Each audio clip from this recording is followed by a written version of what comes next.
Il est 13 h à Abidjan. Bienvenue dans votre journal. Je vous donne les titres tout de suite. On commence par l'audience que le vice-président a accordée hier à une délégation d'hommes d'affaires portugaises au menu des opportunités d'investissement en Côte d'Ivoire. Les détails dans ce 13 h.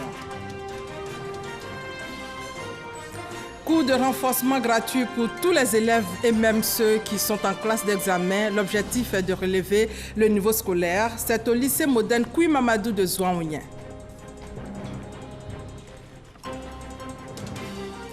Pas facile d'exercer le métier de journaliste au Cameroun. C'est un métier à risque. C'est le cri de cœur du comité de protection des journalistes après la condamnation du correspondant de RFI, Ahmed Abba, à 10 ans de prison ferme au Cameroun. Tout d'abord, l'actualité nationale en images. Le vice-président a échangé hier avec une délégation d'hommes d'affaires portugais. Daniel Cablan-Duncan et les Portugais ont évoqué les opportunités d'investissement en Côte d'Ivoire, notamment dans le domaine du transport, en mettant l'accent sur le premier vol direct Abidjan-Lisbonne qui a été lancé. Les premiers mots de l'ancien vice-premier ministre portugais. Le Portugal et la Côte d'Ivoire ont une relation magnifique. On est très proche de voir la liaison aérienne directe entre Lisbonne et Abidjan. Et beaucoup d'entreprises portugaises, avec la connaissance d'Afrique qu'elles en ont, et qui est une connaissance très profonde, s'intéressent au marché de la Côte d'Ivoire. C'est mon opinion. Côte d'Ivoire est en train de vivre un moment extraordinaire du point de vue économique. C'est un modèle pour tout le continent, la croissance économique de Côte d'Ivoire 2016, 9% de croissance économique. Et c'est aussi très reconnu par les institutions internationales. Au même moment hier, le Premier ministre, lui, lançait la phase expérimentale de la couverture maladie universelle, la CMU. La cible, 150 000 étudiants. L'État prend en charge leur cotisation sur 6 mois. Les détails avec Herman Guivé. Le Premier ministre Amadou Gon Coulibaly remet officiellement à des étudiants leur carte d'assuré. Ces cartes leur permettront d'avoir accès de manière effective à des soins de qualité, et cela à moindre coût. Cette cérémonie de lancement officiel de la phase expérimentale de la couverture maladie universelle concrétise l'engagement pris par le chef de l'État, son Excellence Alassane Ouattara, de faire débuter la couverture maladie universelle avec les étudiants dans le courant de l'année 2017. Cette phase expérimentale qui débute avec les étudiants devrait permettre d'éprouver le fonctionnement opérationnel du système d'information et de gestion de la couverture maladie universelle, d'identifier les obstacles, les procédures et les processus à améliorer avant la phase de généralisation. Excellence, Monsieur le Premier ministre, la couverture maladie universelle entre effectivement dans sa phase active. Mais avant la généralisation prévue le 1er janvier 2018, il est apparu nécessaire de tester l'ensemble du dispositif dans le cadre d'une phase expérimentale. Nous pouvons donc affirmer, sans nous tromper, que nos populations disposent désormais d'un outil fonctionnel pouvant répondre à leurs attentes en matière de couverture maladie universelle. Le Premier ministre Amadou Gon Coulibaly a salué le lancement officiel de cette phase expérimentale de la couverture maladie universelle, une phase qui marque la concrétisation d'un projet social cher au chef de l'État. Il ne fait aucun doute que le bien-être et la qualité de vie des populations dépendent de leur capacité à relever le défi de la mise en œuvre de mécanismes collectifs de solidarité qui contribuent inéluctablement à élargir le champ de la protection sociale. C'est pour mieux répondre à cette exigence que la couverture maladie universelle dont nous procédons au lancement de la phase expérimentale aujourd'hui a été décidée par son Excellence, Monsieur le Président de la République. À partir du 1er octobre 2017, le prélèvement des cotisations débutera dans la perspective de la généralisation de la CMU pour le début de l'année 2018, et ceci pour tenir compte du délai de carence donc de 3 mois. Amadou Gon Coulibaly a ensuite procédé à l'inauguration du centre de santé de l'université Nangui-Abrogwa d'Abobo à Djamé, La couverture maladie universelle est un système obligatoire de couverture du risque maladie au profit de l'ensemble des populations résidant en Côte d'Ivoire. Et pour mieux comprendre, la rédaction de RTI1 reviendra dans plus de détails sur tout le processus concernant la phase expérimentale de la CEMU dans nos prochaines éditions. Le traitement du paludisme simple est gratuit en Côte d'Ivoire. La décision a été prise par le gouvernement depuis 2012, 4 ans après. Quel est le constat sur le terrain? Un élément d'Astou Touré. La prise en charge du paludisme simple est gratuite pour toutes les tranches d'âge dans les structures sanitaires publiques en Côte d'Ivoire depuis 5 ans. Cependant, cette mesure n'est pas toujours appliquée dans certains hôpitaux. Non, mais ce n'est pas du tout effectif. Allez-y, tout de suite là, j'ai une nièce dont la mère est venue me voir pour un petit palu. On a eu une ordonnance de 12 000 francs. La pauvre femme ne pouvait pas payer. J'ai des connaissances qui vont à l'hôpital, mais qui payent le test de trucs du paludisme.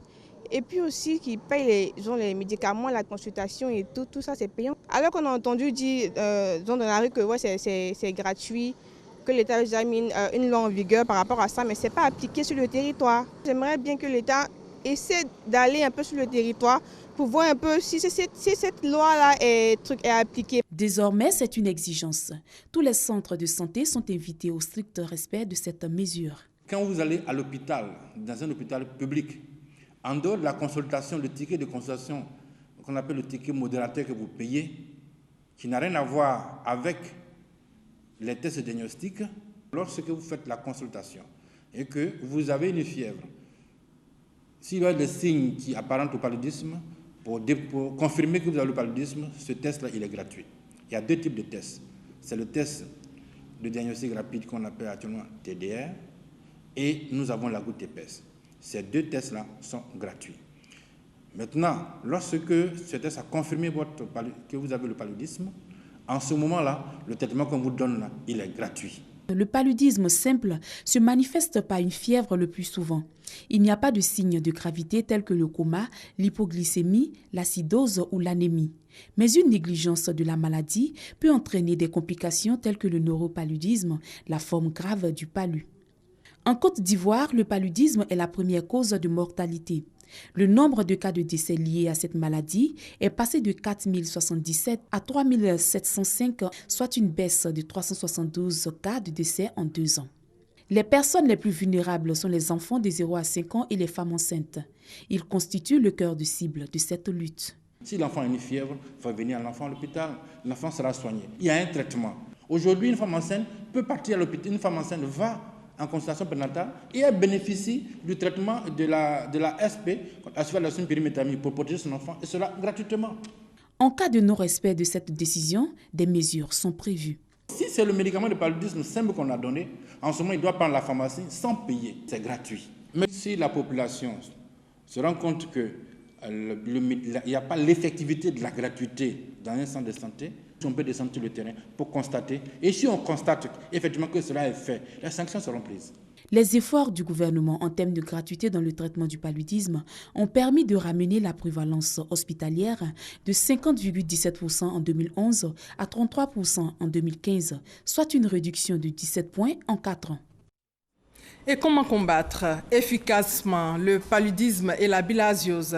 Pour répondre à cette préoccupation, des études ont été menées depuis 2012 par des chercheurs ivoiriens et mauritaniens à Korogo, en Côte d'Ivoire et en Mauritanie. Les résultats de ces recherches ont été présentés cette semaine à Korogo. C'est un projet financé par le Programme spécial de recherche et de formation sur les maladies tropicales. Siekwasi, Thérèse Tapeyobwe, reportage. Le paludisme et la bilharziose sont des affections qui sévissent dans divers environnements écogéographiques, notamment dans les zones arides et semi-arides, des franges nord et sud de la bande du Sahel. Environ 243 millions de personnes sont affectées chaque année par le paludisme, avec de nombreux cas de décès. Côté bilharziose, ce sont 193 cas qui sont enregistrés. L'équipe qui a produit ces résultats est composée de chercheurs du Centre suisse de recherche scientifique en Côte d'Ivoire et de l'Université des sciences et techniques de médecine de Nouakchott en Mauritanie. Les travaux ont duré 4 ans. Pour le chef du projet, au plan régional, les résultats enregistrés au cours des 4 années seront d'un apport considérable dans le programme de lutte contre ces pathologies en Côte d'Ivoire.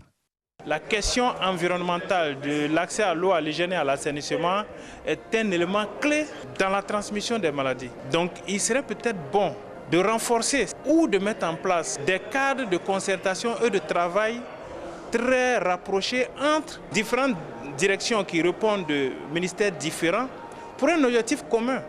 La Mauritanie se dit prête à partager son expérience. En Mauritanie, nous avons préconisé la communication qui joue un rôle extrêmement important et nous faisons des traitements de masse sous la supervision des médecins-chefs et des infirmiers chefs de poste, surtout des traitements de masse. Maintenant, il y a les traitements au cas par cas pour les personnes qui se présentent aux structures de santé, ce qui nous aide à pouvoir juguler ou bien au moins à pouvoir contenir cette maladie. 2 villes ont été retenues pour ces recherches. Korogo pour le compte de la Côte d'Ivoire et Kaïdi côté mauritanien. L'actualité, c'est aussi l'ouverture de l'ICCO. Le vice-président Daniel Kablan-Duncan a inauguré le siège de l'Organisation internationale du cacao à Abidjan après 44 ans à Londres. En clair, l'organisation se rapproche des producteurs, la Côte d'Ivoire étant le premier pays producteur mondial du cacao. On fait le point avec Jérôme Kofi Aboulin. Il est là enfin sur les bords de la lagune ébriée, après avoir passé 44 ans dans la capitale britannique. De Londres à Abidjan, le siège de l'ICCO, Organisation internationale du cacao, s'installe officiellement avec son inauguration ce mardi dans la capitale économique de la Côte d'Ivoire, qui devient par la même occasion la capitale mondiale du cacao. Un jour exceptionnel, tant attendu pour la Côte d'Ivoire qui se voit ainsi honorée en tant que premier pays producteur mondial du cacao. Mieux, pour la terre des Burni, c'est une marque de confiance qu'elle inspire à travers le président de la République, Alassane Ouattara, qui ambitionne de la conduire à l'émergence d'ici à l'an 2020. Et comme l'indique le ministre du Commerce, de l'Artisanat et de la Promotion des PME, à l'instar des autres intervenants, témoins privilégiés de cet événement, les différentes étapes franchises pour en arriver là traduisent la ferme volonté du chef de l'État ivoirien de tout mettre en œuvre pour offrir ce siège à l'ICCO. Son Excellence, M. Alassane Ouattara, président de la République de Côte d'Ivoire, en offrant ce siège à la communauté cacaoyère internationale, traduit sa ferme volonté de repositionner la Côte d'Ivoire sur la scène internationale et de faire de notre pays la capitale mondiale du cacao. Et c'est en adéquation avec cette vision que nous accueillons cette institution aujourd'hui avec la présence fort distinguée des représentants de tous les pays consommateurs et producteurs de cacao, membres de l'ICCO.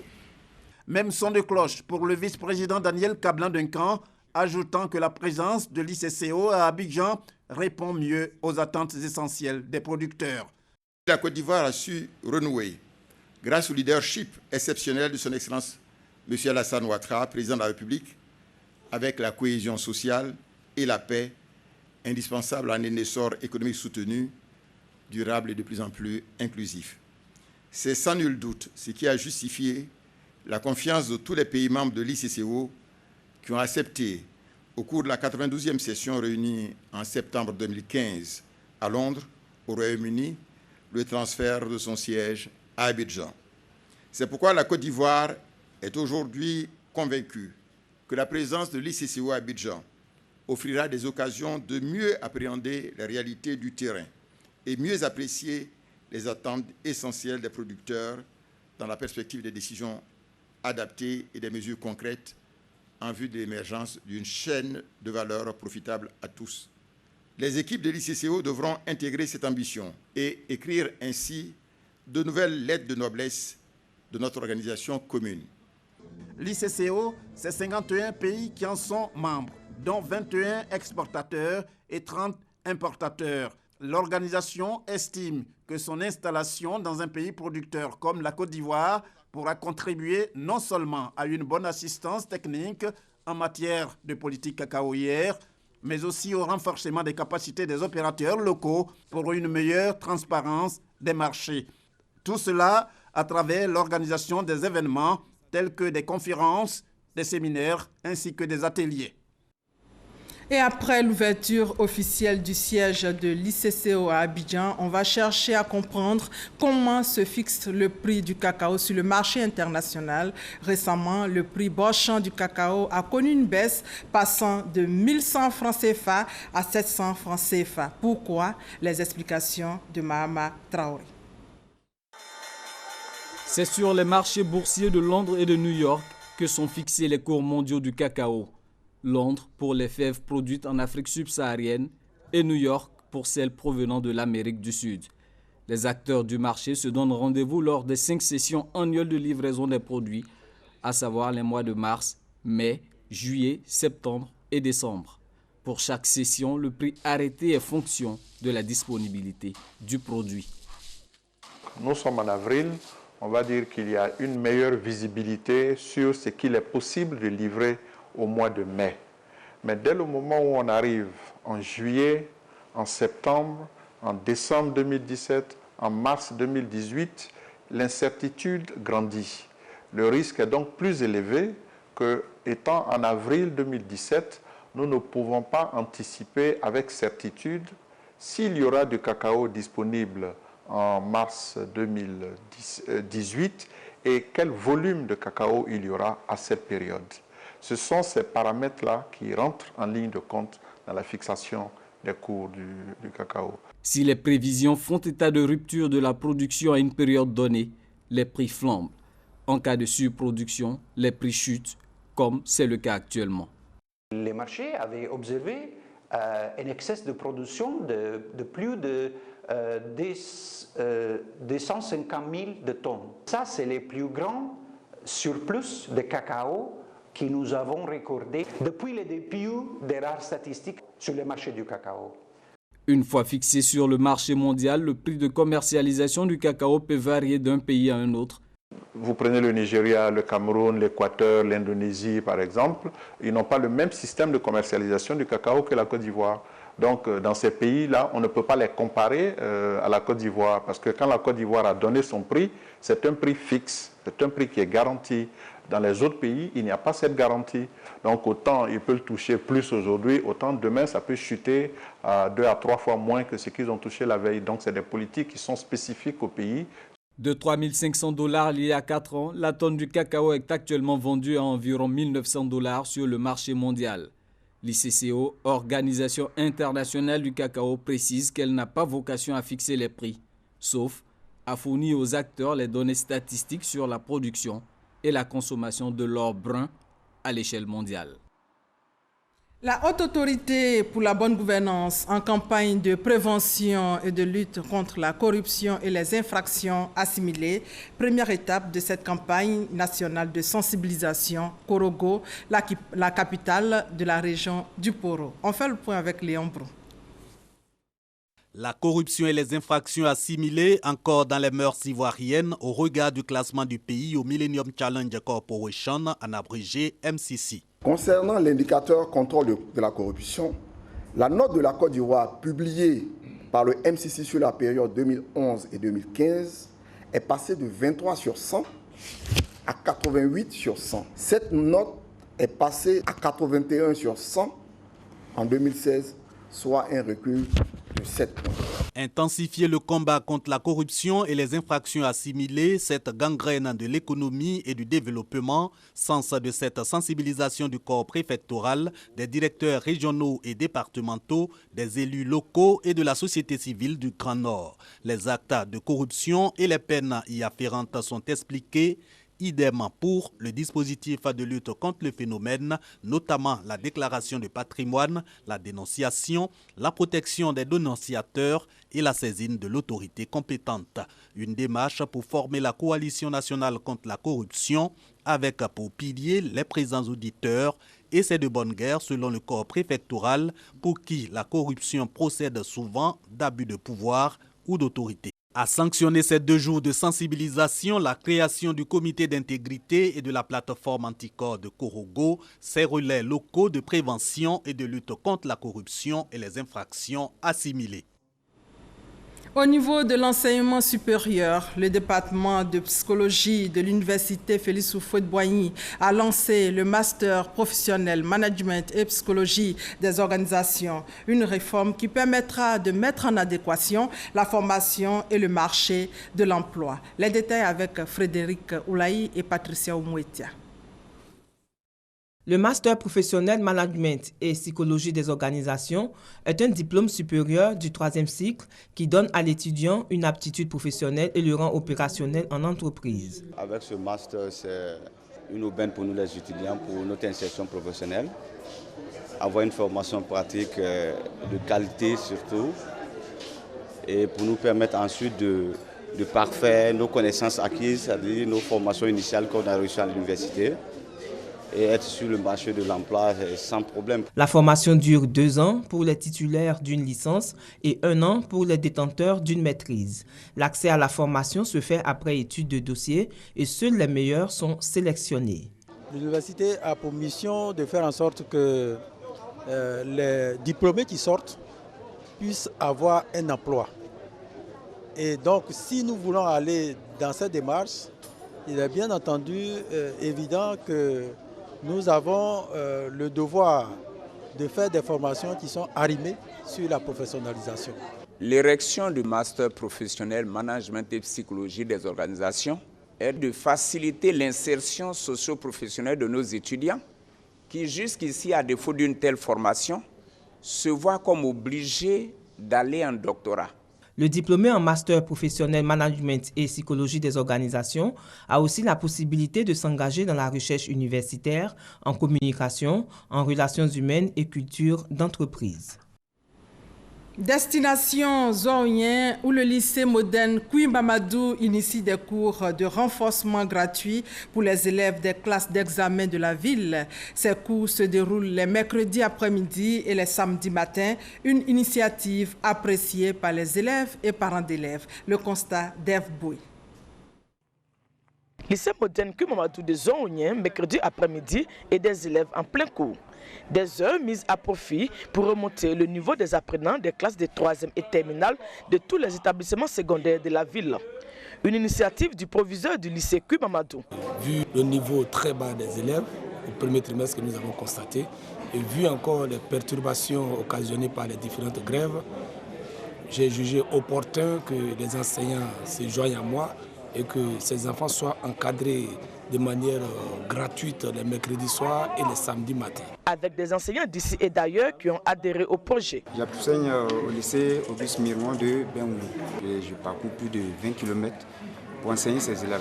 Ici, au cours des renforts, c'est principalement les exercices d'application concernant les cours qui ont été faits en classe. Et justement, élèves de divers horizons et parents d'élèves apprécient. Je suis très heureux aussi de participer à ce cours de renforcement qui est gratuit. Et je crois que ça a un vrai apport sur mes études et j'avance. Ça me renforce et puis si je n'ai pas bien compris en classe, je peux venir ici pour mieux comprendre. Ma fille va régulièrement au cours organisé au lycée de Zoonien. Il faut dire qu'au premier trimestre, elle a une moyenne qui n'était pas bien, c'est une moyenne en dessous de 10. Mais au deuxième trimestre, depuis qu'elle assiste au cours, elle a eu 12 de moyenne. Ces cours de renforcement ont débuté depuis le 4 mars 2017 et prendront fin en juin à la veille des examens à grand tirage. Seules les matières de base des différents niveaux sont enseignées. Les élèves des classes de CM2 y prennent aussi part. Une initiative à encourager.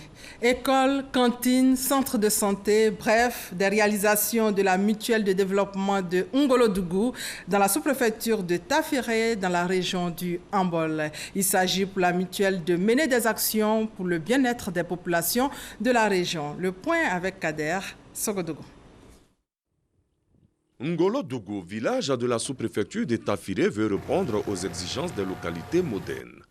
Un groupe scolaire avec cantine, un centre de santé avec résidence de la sage-femme et de l'infirmier.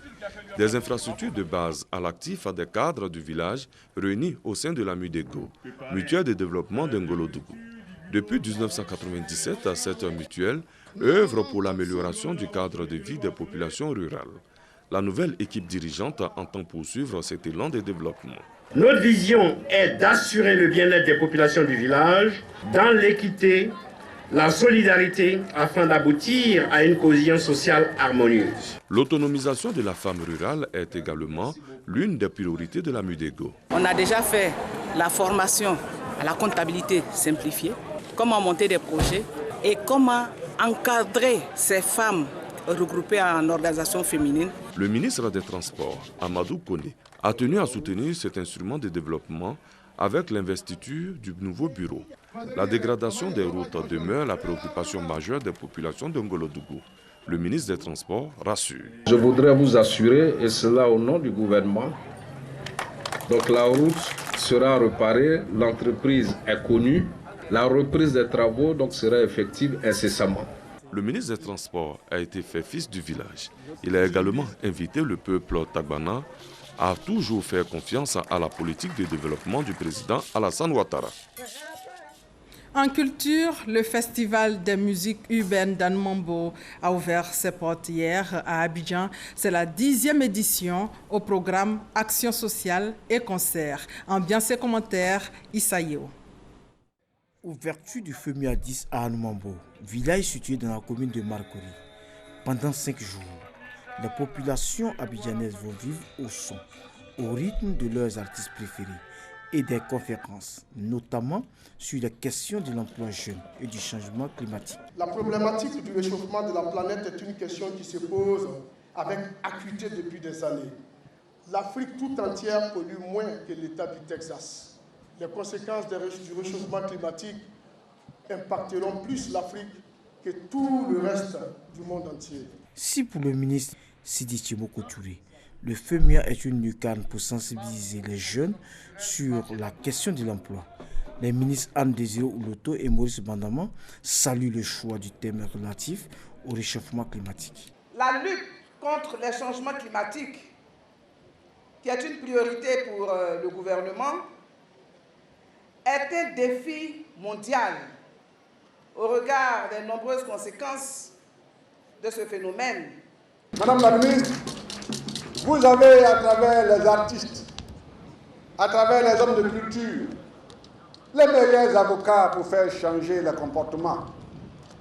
Car avec la musique, avec la flûte, oui, nous pouvons prendre conscience du danger qui nous guette. Dans un message diffusé sur écran géant, la directrice générale de l'UNESCO, Irina Bokova, apporte son soutien à la 10e édition du FEMUA. Une dizaine d'artistes de renom, dont Salif Keita, Tikenja Fakoli, Monique Seka et bien d'autres, vont animer des différentes scènes d'Anmambo et d'Atiaké.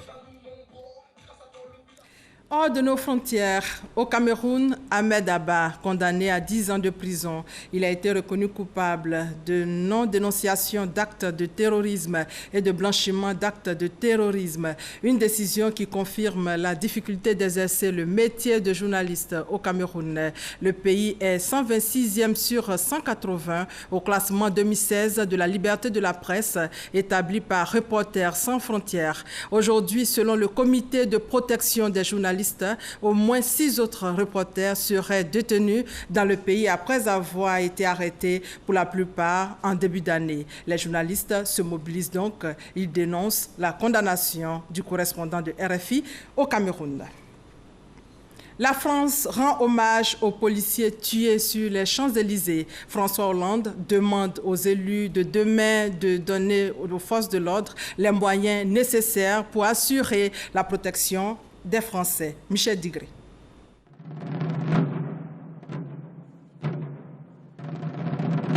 La France a perdu l'un de ses fils parmi les plus braves. Hommage national à Xavier Jugélé, capitaine de police abattu par 2 balles jeudi dernier par un terroriste sur les Champs-Élysées.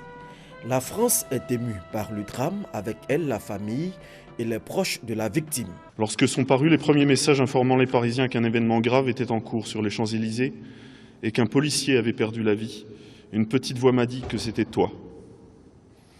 Et elle m'a rappelé cette formule généreuse et guérisseuse. Vous n'aurez pas ma haine. Cette haine, Xavier, je ne l'ai pas parce qu'elle ne te ressemble pas. Face à la haine des terroristes, François Hollande invite les Français à plus de compassion à l'endroit des agents des forces de sécurité. En ce moment si terrible, soutenez les policiers et les gendarmes. Ils ont droit à notre estime, à notre solidarité, à notre admiration face au danger. Aux élus ici présents qui auront à décider pour demain, je leur demande d'accorder les ressources budgétaires nécessaires pour recruter les personnels indispensables à la protection de nos concitoyens et pour leur fournir les moyens qui leur permettront d'agir encore plus efficacement. Xavier Jugelé a été fait chevalier de la Légion d'honneur. Voilà, ainsi s'achève ce 13h. Merci de votre fidélité.